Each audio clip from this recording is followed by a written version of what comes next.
अत्र शूरामहेश्वासा भीमार्जुनसमायुधि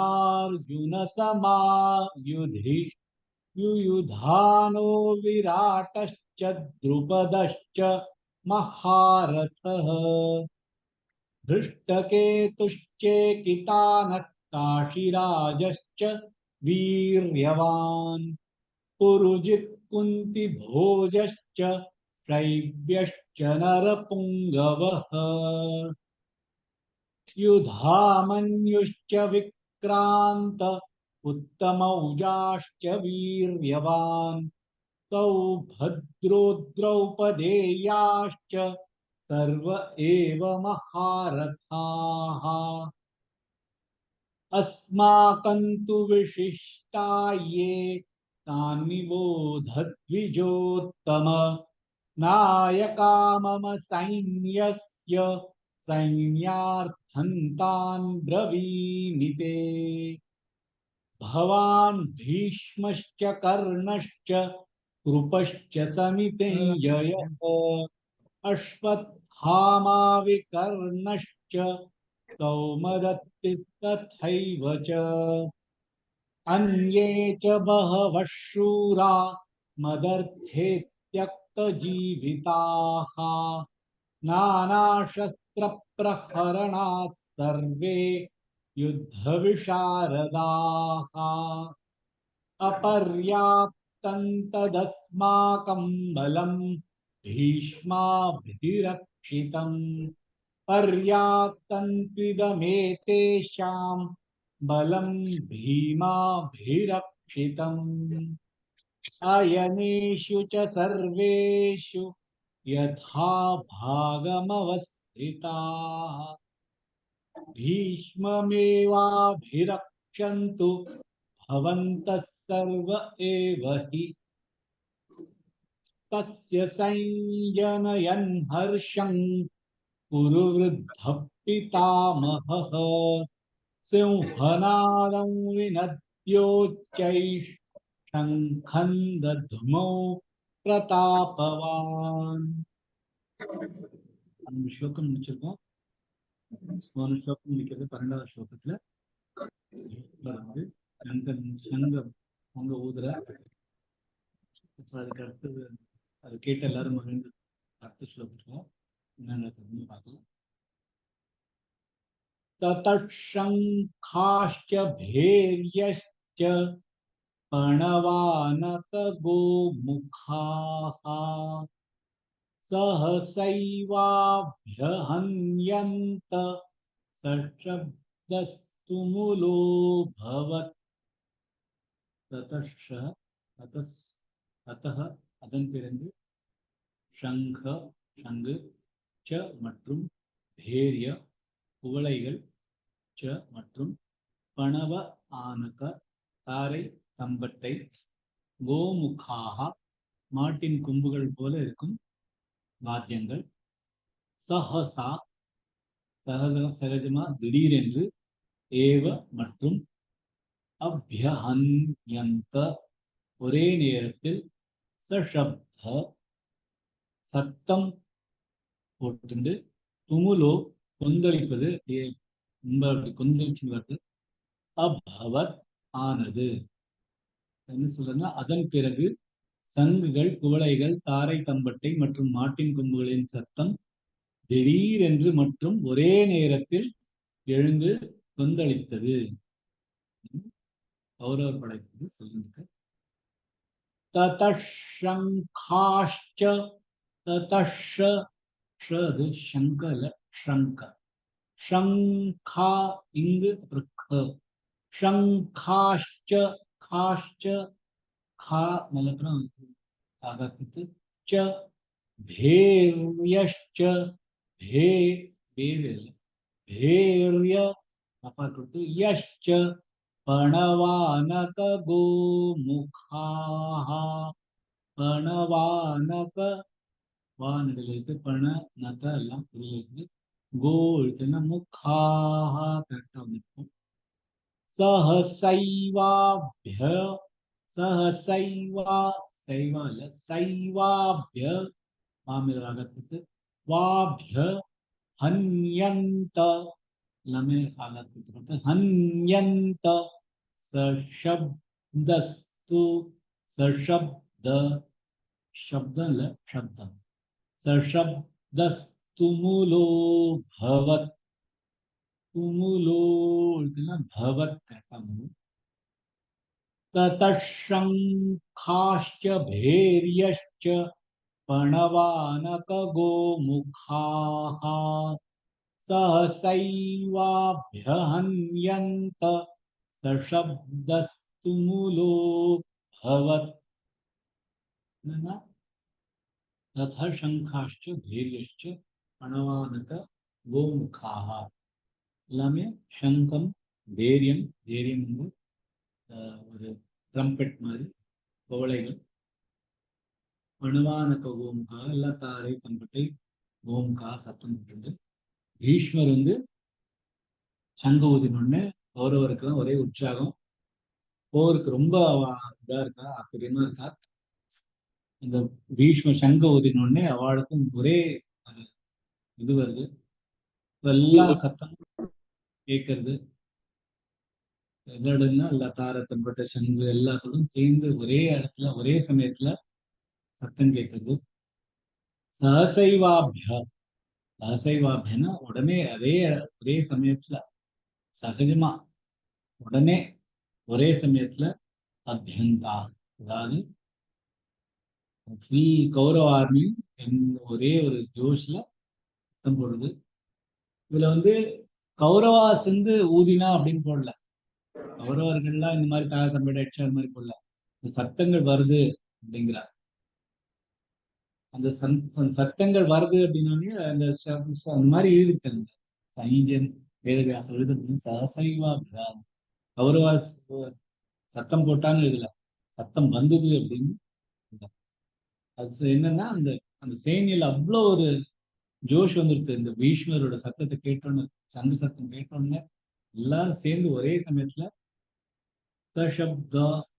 சசப்தாஸ்துமுலோ பவத் இந்த சத்தங்கள் இந்த சங்கு எல்லாம் சத்தங்கள் இந்த கௌரவ சேனை அப்படியே ஒரு துமுலோ பவத் எல்லாம் அப்படி கொந்தளிச்சுட்டு எல்லா இடத்துலயும் சத்தம் வச்சுட்டு அவ்வளோ ஆர்ப்பாட்டமா யுத்தம் ஆரம்பிச்சிடுது அப்படின்னு ஆக்சுவலி பீஷ்மர் வந்து துரியோதனனை கொஞ்சம் சாந்தப்படுத்தலாங்க துரியோதனன் வந்து துரோணரை ஏதோ சொல்லிட்டே இருக்கான் கோவமூட்ட ட்ரை பண்ணலாம் ஆனா துரோணர் எங்கேயோ அதுக்கு ஒண்ணுமே நசிய மாட்டேங்கிற ஸோ அதனால பீஷ்மர் தவிர பீஷ்மர் வந்து கொஞ்சம் உற்சாகப்படுத்தலாங்கிறதுக்காக சங்க ஊதினோடனே கௌரவ சேனை அப்படியே ஒரு கொந்தளிச்சு இருந்து ஒரே தார தம்பட்ட சங்குகள் எல்லாம் சத்தம் வந்தது ஒரே சமயத்துல அப்படின்னு சொல்றாரு சைஞ்சன் சொல்றாரு அடுத்த ஸ்லோகத்துலாம் 13 ஸ்லோகம் வரைக்கும் கௌரவர்கள் என்ன பண்ணார் அப்படின்னு சொன்னார்ப்பா இந்த 14வது பாண்டவர் பற்றி சொன்னார் தஷ்வேதைர் ஹயைர்யுக்தே महति स्यन्दने स्थितौ माधव पाण्डवश्चैव दिव्यौ शङ्खौ प्रदध्मतु ततः அதன் பிறகு ஸ்வேதை வெள்ளை நிறங்களால் அஹயி குதிரைகள் யுக்தே கட்டி வைக்கப்பட்ட மகதி மகத்தான ஸ்யந்தனே தேர் ரதம் ஸ்திதௌ அமைந்த மாதவ அப்படின்னு கிருஷ்ணன் சொல்ல பாண்டவ அர்ஜுனன் சொல்ல இவ கூட மற்றும் திவ்யௌ தெய்வீக சங்கௌ சங்கை ததத்மத்து ஊதுறா என்ன சொல்ற அதற்கு பிறகு மகத்தான வெள்ளை குதிரைகள் கட்டப்பட்ட தேரில் அமர்ந்த கிருஷ்ணரும் அர்ஜுனனும் தெய்வீக சங்கை ஊதினார் சொல்ற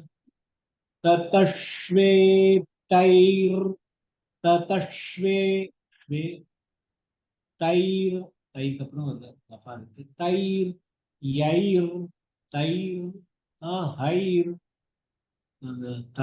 தை ஹ யை சொல்றது கொஞ்சம் கஷ்டமா இருக்கும், பிராக்டிஸ் பண்ணா வரும். ஸ்வேதைர் ஹயைர்யுக்தே. ஹ ஹ தொண்டையிலேருந்து வரும், யை வந்து நாக்கிலேருந்து வரும். ஹயைர்யுக்தே மஹத் ஸ்யந்தனே. மஹத் ஸ்யந்த நீங்கள ராகத்துங்க. ஸ்யந்தனேஸ்தி நேஸ்தி நீங்கள ராகத்துங்க. நேஸ்திதௌ மாதவ பாண்டவश्चैव. ஆமில ராக வமில ராகத்துங்க. चैव दिव्यौ शंखौ. शंखौ இல்ல, ஷங் இங்கு இருந்து கௌ கௌ கௌமில ராகத்துக்கு.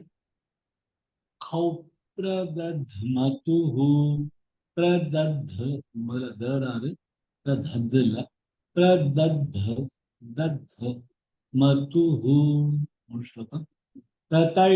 ततश्वेतैर् हयैर्युक्ते महत् स्यन्दने स्थितौ माधव पाण्डवश्चैव दिव्यौ शंखौ प्रदध्मतुः. என்னன்னா, திருதராஷ்டிரன் முதல்ல செஞ்சேன், என்னோட மகன்கள் என்ன பண்ற, அப்புறமா தான் பாண்டோட மகன்கள் என்ன பண்ற இந்த யுத்த தர்மக்ஷேத்திரத்துல அப்படின்னு. முதல்ல சைன்யன் வந்து 2வது ஸ்லோகத்துல இருந்து 13வது ஸ்லோகத்தையும் துரியோதனும் கௌரவ சேனையும் என்ன பண்ணார் அப்படின்னு சொல்லிட்டு இப்ப 14வது ஸ்லோகத்துல பாண்டவர்களோட சேனையை பற்றி சொல்ற. அதஸ்வேதை ஹயை யுக்தே. ஸோ இந்த கந்தர்வ வந்து ஒரு கந்தர்வர் இருக்க சித்திரத்தாக அப்படின்னு, அவர் வந்து அர்ஜுனனுக்கு ஒரு 100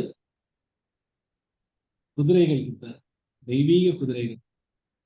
அந்த குதிரைகளோட மகத்து என்னன்னா, ஒரு குதிரை செத்தா கூட அது வந்து ரீப்ளேஸ் ஆகிடும், வேற ஒரு குதிரை வந்து. இந்த குதிரைகள் மரணம் அடைஞ்சாலும் சரி, குதிரைகள் திருப்பியும் சொர்க்கலோகத்துக்கு போகாலும் சரி, இந்த குதிரைகள் ஒவ்வொரு குதிரைகள் போச்சுன்னா இன்னொரு குதிரை இருந்துடும். அந்த 100 தெய்வீக குதிரைகள் எப்பொழுதுமே இருக்கும். அதிலிருந்து இந்த 100 குதிரைகள் 4 குதிரைகள் வந்து அர்ஜுனனோட ரத்தத்துல இருந்து மகத்திஸ்யந்தனே. மகத்தினா ரொம்ப மகத்தான ரத்தம். ஸ்யந்தனே சிதோ வந்து அவரோட ரத்தமும் ரொம்ப மகத்தானது. அர்ஜுனோட ரதம் வந்து அக்னி தேவர் கொடுத்தது. இந்த அக்னி தேவர் வந்து அவருக்கு அர்ஜுனன் வந்து அவருக்கு வந்து ஒரு மூலிகை வேண்டியிருந்து அதுக்காக வந்து ஒரு காண்டவ வனத்தை எரித்து கொடுத்தார். அதை வந்து எரிக்க விடாம இந்திரன் தடுத்துட்டே இருந்தார். அப்ப வந்து அந்த வனத்தை எரித்து இவர் வந்து அவருக்கு அக்னி தேவனுக்கு அர்ஜுனன் கொடுக்கிறார். அதனால அந்த அக்னி தேவர் அவருக்காக இந்த ஒரு அழகான ஒரு ரதத்தை கொடுக்கிறார். ஒரு 9 மாட்டு வண்டியில எவ்வளோ வெப்பன்ஸ் ஆயுதங்களை ஏற்ற முடியுமோ அது வந்து ஒரே இந்த ஒரு ரதத்துல ஏற்ற முடியும். அந்த மாதிரி ஒரு மகத்தான ரதம். அதோட துவஜம், துவஜத்துல இருந்து கபிஸ் அனுமார் இருக்கிற அந்த துவஜத்தை வந்து ஒரு யோஜனத்திலேருந்து ஒரு 8 மைல்ஸ்லேருந்து பார்க்க முடியும். அந்த மாதிரி ஒரு ரதம் வந்து மகத்தி செந்தனே ஸ்திதம். அந்த மகத்தான செந்தனையில இந்த ரதத்துல ஸ்திதவ் அமர்ந்திருந்த யாரு? மாதவ. மானா லக்ஷ்மி, தவ அவரோட ஸ்ரீ. ஸோ மாதவ வந்து லக்ஷ்மியோட லார்ட், லக்ஷ்மியோட ஸ்ரீ தான் மாதவ. கிருஷ்ணர் சொல்றார், அவர் தான் விஷ்ணுவோட அவதாரம். பாண்டவ அப்படிங்கிறார். அர்ஜுனனை வந்து இந்த இடத்துல பாண்டவ அப்படின்னு. ஏன்னா பாண்டவ அர்ஜுனன் சொல்றதுக்குலாம் பாண்டவ. ஏன்னா பாண்டவ வந்து கிருஷ்ணரே என்ன சொல்லியிருக்காரு, பாண்டவானாம் தனஞ்சய ஸ்லோகத்துல எந்த சாப்டர்ல இருந்து யாருக்கு தெரிஞ்சதுன்னு எழுதிருக்கா. கிருஷ்ணரே சொல்லியிருக்கார், பாண்டவர்களே நான் வந்து தனஞ்சயன் அர்ஜுனன் அப்படின்னுருக்கார். ஸோ அர்ஜுனர் தான் பாண்டவரோட சீஃப் அப்படின்னு. அதுக்காக தான் அர்ஜுனன் பாண்டவ மாதவ பாண்டவஷ்டைவ திவ்யௌ சங்கௌ தத்மதுஹு. ஸோ இவ வந்து திவ்ய சங்கத்தை ஊதினார் அப்படின்ற. இப்ப வந்து கௌரவரோட முதல்ல சங்கம் யார் ஊதுறாருன்னா பீஷ்மர். பீஷ்மர் தான் அந்த கௌரவ சேனையோட சேனாதிபதி மாதிரி. அவர் வந்து கமாண்டர் இன் சீஃப். அவர் வந்து அவர் சங்கம் ஊதினார். பாண்டவரோட சேனாதிபதி யாருன்னா திருஷ்டத்யும்னா. ஆனா திருஷ்டத்யும்னு வரல, கிருஷ்ணரும் அர்ஜுனன் தான் ஊதினார் அப்படின்னு வருது. ஏன்னா கிருஷ்ணர் தான், கிருஷ்ணரோட லீலை தான் இந்த மகாபாரதம். கிருஷ்ணர் தான் மகாபாரதோட லீடர். பாண்டவர்களோட லீடர் திருஷ்டத்யும்னன் சேனாதிபதியா இருந்தாலும் எல்லாத்துக்குமே ஒரு டைரக்ஷன் கொடுக்குது. தர்மத்துக்காக போராடுறதுக்காக வந்தது இந்த மகாபாரதம். அதுக்காக அதோட லீடர் யாருக்கும் கிருஷ்ணர். கிருஷ்ணரும் அர்ஜுனனும் வேற வேறன்னு இல்லை. கிருஷ்ணரும் அர்ஜுனனும் நரநாராயணா பத்தி. இவர் நரன்னா அவர் நாராயணன். ஸோ அவர் ரெண்டு பேரும் தான் இந்த மகாபாரதத்தோட ரொம்ப மகத்தானவர். அதுக்காக பாண்டவர் சைட்ல இருந்து முதல்ல சங்கூதினது கிருஷ்ணரும் அர்ஜுனனும் அப்படின்னு வந்து இந்த ஸ்லோகத்துல சொல்ற. அடுத்த ஸ்லோகத்துக்கு போகலாம். पाञ्चजन्यं हृषीकेशो देवदत्तं धनञ्जयः पौण्ड्रं दध्मौ महाशङ्खं भीमकर्मा वृकोदरः. पाञ्चजन्यं அது ஒரு சங்கு. ரிஷிகேஷு சொல்ற. தேவதத்தன் சங்கு. தனஞ்சய அர்ஜுனன். பவுண்ட்ரன் அதுவும் சங்கு. தத்மௌ ஊதுவது. மகா மகத்தான சங்கம் சங்கு. பீமகர்மா கடும் வலிமை மிக்க. புருகோதரக நிறைய உண்பவர். ரிஷிகேஷர் பஞ்சஜன்யம் அர்ஜுனர் தேவதத்தன் மிக வலிமை மிக்க மற்றும் நிறைய உணவு உண்ணும் திறனுள்ள பீமன் பவுண்ட்ரன் என்கிற சங்குகளை ஊதினார்கள். ஸ்லோகத்தாவது பாமிலாக பாஞ்சஜன்யம் ஜன்யம் ஹிருஷி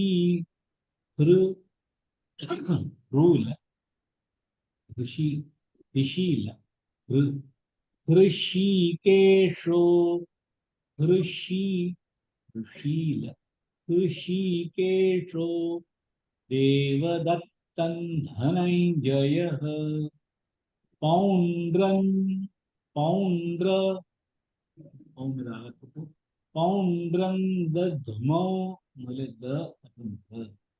தத்மௌ இல்ல தத்மௌ மகாசங்கம் भीमकर्मा वृकोदरः वृको இல்ல वृकोदरः पाञ्चजन्यं हृषीकेशो देवदत्तं धनञ्जयः पौण्ड्रं दध्मौ महाशङ्खं भीमकर्मा वृकोदरः.